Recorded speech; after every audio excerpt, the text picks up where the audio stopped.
Halo, kita ketemu lagi di kelas Computational Thinking, pertemuan ke-13 tentang data analisis.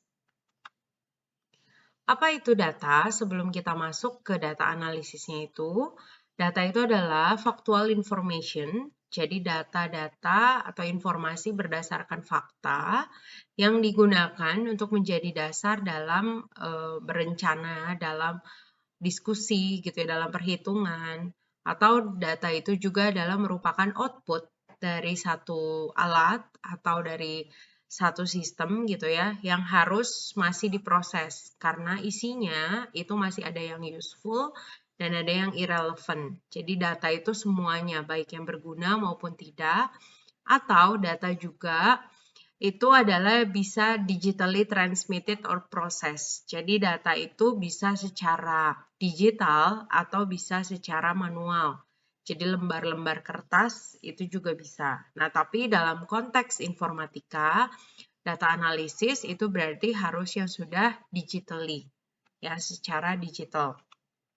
Nah, data analisisnya itu sendiri itu adalah proses inspecting, cleansing, transforming, dan modeling. Jadi prosesnya itu panjang. Jadi dari data yang ada kita olah dulu gitu ya, kita bersihkan, lalu kita ubah, kita transform, lalu akhirnya itu dimodel.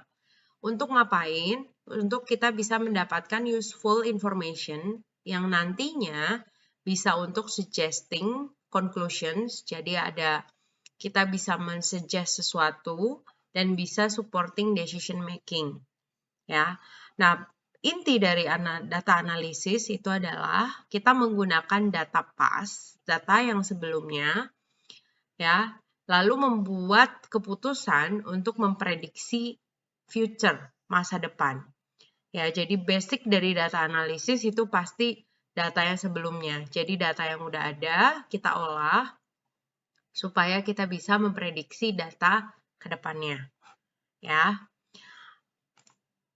Nah, ini processing-nya dari collection, and acquisition, storage, cleaning, integration, analysis, representation, and visualization, lalu aksinya. Jadi, setelah kita ambil datanya, kita simpan datasetnya, kita bersihkan, kita buang-buang data yang tidak berguna, ya, atau misalnya kita samakan, karena kalau terlalu berbeda, itu juga tidak bisa diolah dengan baik. Lalu ada integration dan analisisnya, ini prosesnya.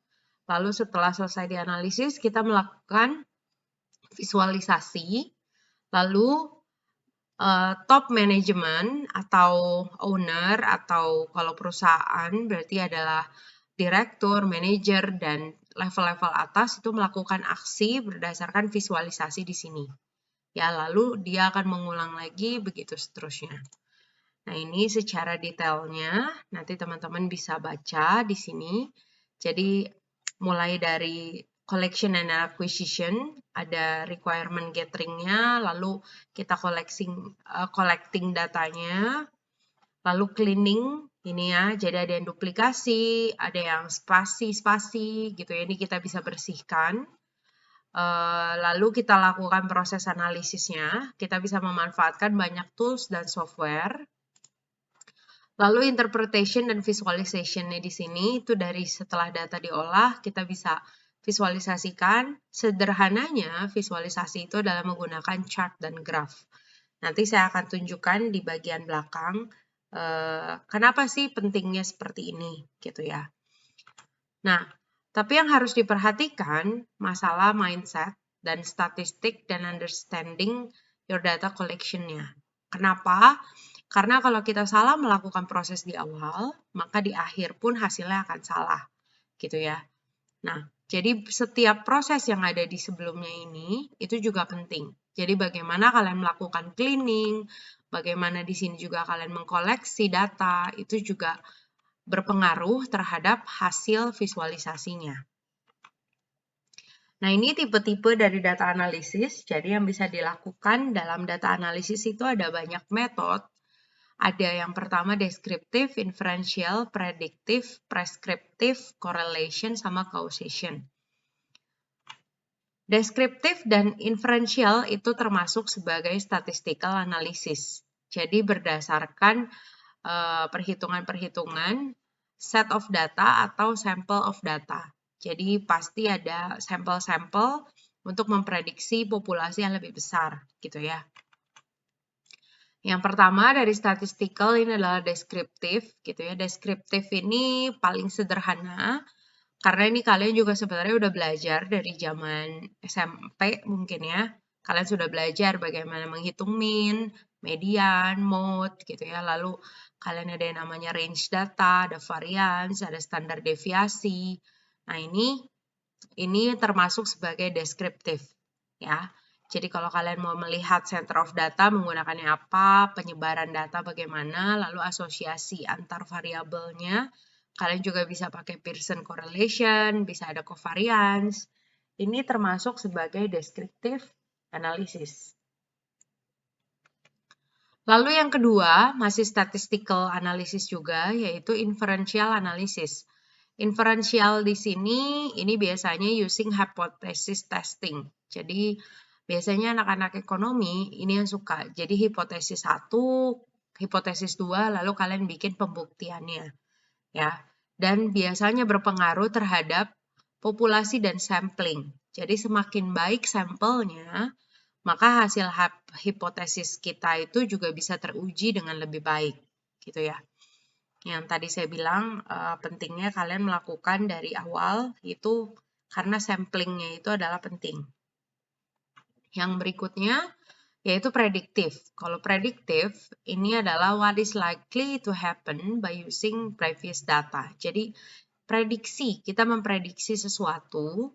Nah, akurasinya itu berdasarkan bagaimana kita informasinya itu detail atau enggak dan bagaimana kita menggali ke dalamnya.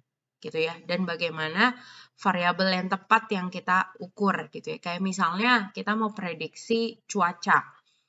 Kalau kalian hanya memiliki data suhu, cuaca itu tidak dapat diprediksi dengan baik.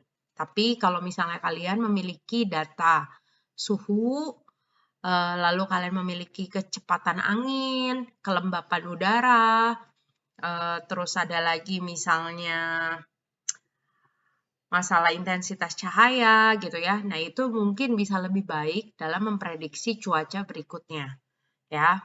Karena kan kadang kita bisa ya, misalnya dari panas terik tiba-tiba hujan.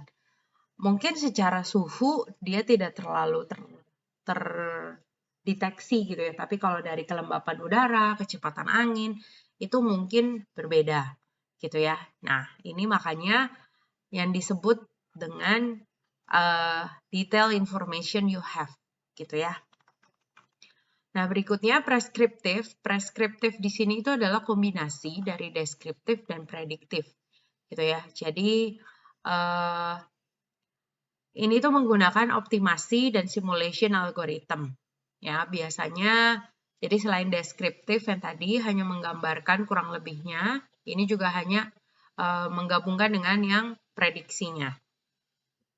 Lalu yang berikutnya, ini adalah correlation analysis. Korelasi di sini itu kalian melihat dari perubahan data. Jadi ketika ada satu variabel yang berubah, apakah variabel tersebut, perubahan tersebut itu berpengaruh terhadap variabel yang lain. Ya, biasanya ini untuk physical atau engineering science. Jadi biasanya orang-orang teknik gitu ya. Dia bermain-main di sini. Korelasi di sini juga misalnya masalah cuaca itu juga termasuk di sini. Ya, karena misalnya kalau ada perubahan apa, nanti hasilnya seperti apa. Nah, kayak misalnya begini, ini parameter R ini yang jadi patokan. Ketika R-nya 0,7, hasilnya bagaimana sebaran datanya. Ketika R-nya 0,3, bagaimana gitu kan ya. Nah, ini juga ketika sumbu X dan sumbu Y-nya berbeda, itu bisa menghasilkan hasil yang berbeda juga. Oke. Nah, yang terakhir ini adalah causation analysis. Causation analysis ini sebenarnya prinsipnya sama dengan correlation, hanya saja kalau causation ini requires randomized studies dan ini termasuk sebagai gold standard dari data analysis. Nah, kalau misalnya di gambarkan, correlation itu adalah symmetric. Ya, symmetric itu berarti kalau misalnya ini kita tukar keterangannya, jadi being small is negatively correlated with being red. Dan kalau kita balik, jadi simetris gitu ya. Being red is also negatively correlated with being small. Nah, sedangkan causation itu enggak. Ya, kenapa? Jadi contohnya gini, smoking causes cancer. Tapi suffering cancer causes smoking itu tidak. Jadi tidak kedua arah gitu ya. Jadi kalau causation itu because basicnya, jadi dari cause alasan gitu ya. Jadi dikarenakan gitu ya. Jadi kalau kayak C menghasilkan E itu tidak berarti E itu menghasilkan C gitu ya. Kayak jerawat sama kacang kali ya. Kayak kalian makan kacang menghasilkan jerawat gitu ya. Tapi kalian kan nggak bisa gitu makan kacang, makan jerawat tapi menghasilkan kacang gitu ya. Nah itu causation. Tapi kalau korelasi, kalau misalnya saya lapar, maka saya makan. Nah saya makan karena saya lapar gitu ya. Nah itu korelasi ya. Nah capabilities dari data analytics itu gitu ya, semakin informasi kita semakin baik gitu ya ininya, value-nya itu semakin meningkat dan optimasinya juga semakin meningkat. Hanya saja difficulties-nya juga makin besar. Deskriptif itu paling sederhana karena kalian sudah tinggal pakai rumusnya aja gitu ya. Apa namanya? Hanya mean, median gitu kan ya. Nah, tapi kalau udah makin ke levelnya makin ke atas, itu makin susah, makanya data analytics itu bukan hal sederhana yang bisa langsung dipelajari. Ya, jadi banyak tools gitu ya, banyak metode dan banyak pengujian yang bisa dilakukan. Nah, kenapa sih kita harus melakukan visualisasi gitu ya, data analisis buat apa? Contoh, misalnya kita punya dua data seperti ini. Dua data ini tuh sebenarnya sama. Hanya saja yang sebelah kiri itu menggunakannya angka, sedangkan sebelah kanan itu kita menggunakannya grafik. Nah, menurut kalian lebih mudah yang mana? Nah, kalau saya pribadi, untuk melihat satu data secara umum, itu lebih enak pakai yang kanan. Ya, kalau misalnya dari yang kanan ini kita mau baca lebih detail, kita baru bisa lihat yang kiri. Tapi kalau secara user umum, itu lebih baik lihat yang kanan. Visualisasinya itu lebih menggambarkan. Ya, oh ini berarti dia tuh mendekati yang normal. Oh, kalau ini dia ada tren dari naik terus turun. Lalu yang ini dia trennya tiba-tiba ini ada satu pencilan gitu ya. Lalu yang ini juga trennya sebenarnya rata, tapi ini tiba-tiba naik gitu ya. Nah, ini sebenarnya datanya itu adalah sama. Nah, visualization is to amplify cognition. Jadi, dengan data visualisasi gitu ya, representation dan presentation of data that exploit our visual perception abilities in order to amplify cognitions. Jadi, dengan visualisasi yang baik gitu ya, kita tuh jadi bisa menginspirasi insight, understanding, persuasion. Ya. Nah, visualisasi sendiri ada data visualisasi, ada scientific visualisasi, dan ada information visualization. Yang paling basic itu adalah data visualisasi, gitu ya. Kita hanya menampilkan dalam visual representation. Kalau scientific itu adalah real world object with special properties. Kalau information visualisasi, ini adalah covering most statistical chart and graphs, but don't have inherent spatial component. Ya, ini visualisasi prosesnya. Jadi sebenarnya basicnya dari data analisis juga. Jadi kita pre-processing ini ada.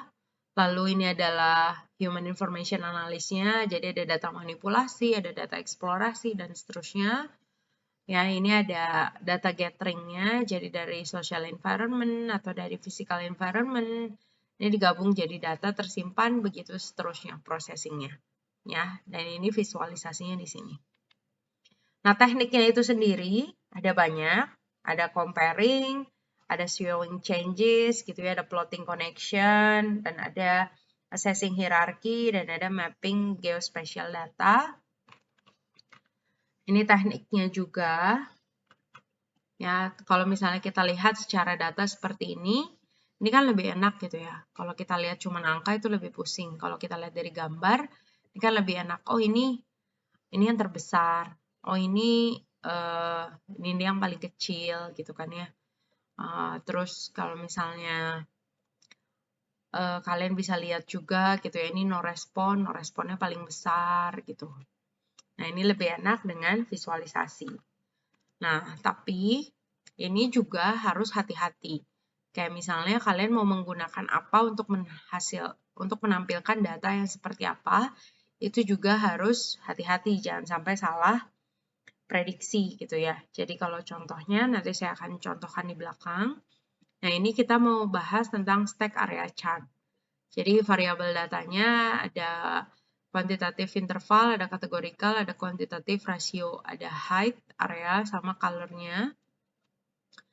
Ini, lalu ini juga ada comparing gitu ya. Kita melakukannya pakai floating bar atau pakai Gantt chart gitu ya. Ini ada position sama ada length-nya. Nah, lalu ini showing changes over time. Itu adalah trend and pattern-nya. Jadi kita bisa lihat gitu ya. Jadi pola-pola, makanya kenapa sih kita belajar pola pengenalan pola dan lain sebagainya itu untuk memudahkan kita melakukan si data analisis ini. Ya, jadi dengan gambar seperti ini visualisasi kalian lebih gampang ya. Oh, ini highest value-nya di mana? Oh, ini tiba-tiba ada yang peningkatan gitu ya. Terus ini tiba-tiba ada yang intersection gitu kan. Ini termasuk lowest gitu. Nah, yang seperti ini itu yang memudahkan kita untuk melakukan keputusan. Ini juga plotting connection and relationship gitu ya. Ini ada apa aja yang bisa kita lakukan, exception, correlation, association, cluster, hierarchical. Nah, nanti detailnya kalian tuh bisa belajar di mata kuliah level atas.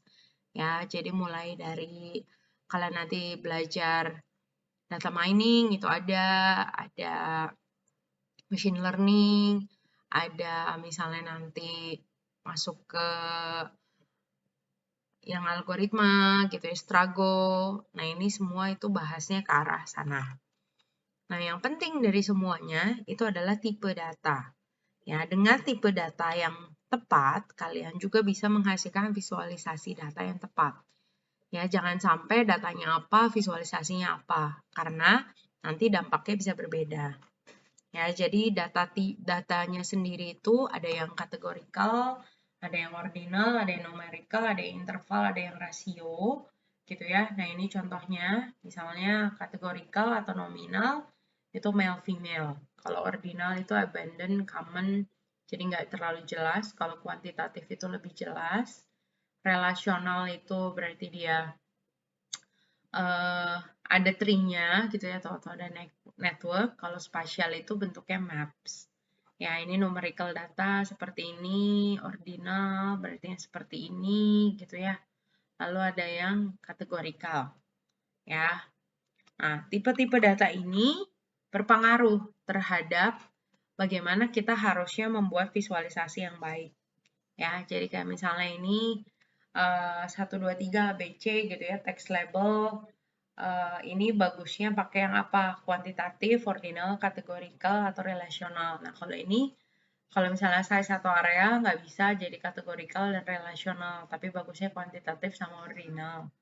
Nah, yang seperti itu, ini nantinya berpengaruh terhadap pembuatan visualisasi kalian. Ya, nah ini itu adalah contoh-contohnya. Jadi kalau misalnya kita mau lihat hierarki, berarti kalian bikinnya ini pie chart, bikinnya ini apa. Terus kalau misalnya kalian mau plotting connection and relationship, berarti kalian bikinnya yang apa. Kalau kalian mau showing changes over time, bikinnya yang mana. Kalau mapping geospatial data, bikinnya apa. Atau kalau kalian comparing kategoris, bikinnya yang mana. Gitu ya. Nah ini itu harus hati-hati. Karena kalau tidak hati-hati, ini bisa menyebabkan improper visualisasi. Improper di sini contohnya, saya akan contohkan beberapa. Kalau di sini improper scaling, gitu ya. masa yang satunya persen, yang satunya million, kalian gabungin, itu kan nggak boleh. Ya, itu tidak bisa kita gabungkan jadi satu skala yang sama, karena kan nilainya berbeda.